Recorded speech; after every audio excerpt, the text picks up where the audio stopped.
प्रधानमंत्री नरेंद्र मोदी यांच्या हस्ते नूतनीकृत विमानतळाचे गुरुवारी दूरदृश्य प्रणालीद्वारे होणार उद्घाटन। जिल्हाधिकारी कुमार आशीर्वाद यांच्याकडून विमानतळावरील उद्घाटन पूर्व तयारीची पाहणी व आढावा। सोलापूर नूतनीकृत विमानतळाचे गुरुवारी 26 सप्टेंबर रोजी प्रधानमंत्री नरेंद्र मोदी यांच्या हस्ते पुणे येथून दूरदृश्य प्रणालीद्वारे उद्घाटन होणार आहे। तत्पूर्वी जिल्हाधिकारी कुमार आशीर्वाद यांनी विमानतळावर नव्याने करण्यात आलेल्या कामाची पाहणी करण्यात आली।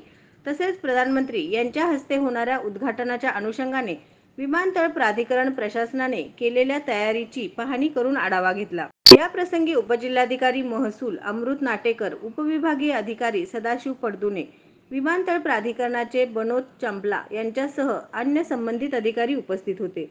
यावेळी जिल्हाधिकारी कुमार आशीर्वाद यांनी विमानतळावरील सर्व कामकाजाची पाहणी करून प्रधानमंत्री मोदी यांच्या हस्ते पुणे येथून दूरदृश्य प्रणालीद्वारे होणाऱ्या उद्घाटन समारंभाच्या अनुषंगाने विमानतळ प्राधिकरणाने केलेल्या तयारीचा आढावा घेऊन मार्गदर्शक अशा सूचना दिल्या।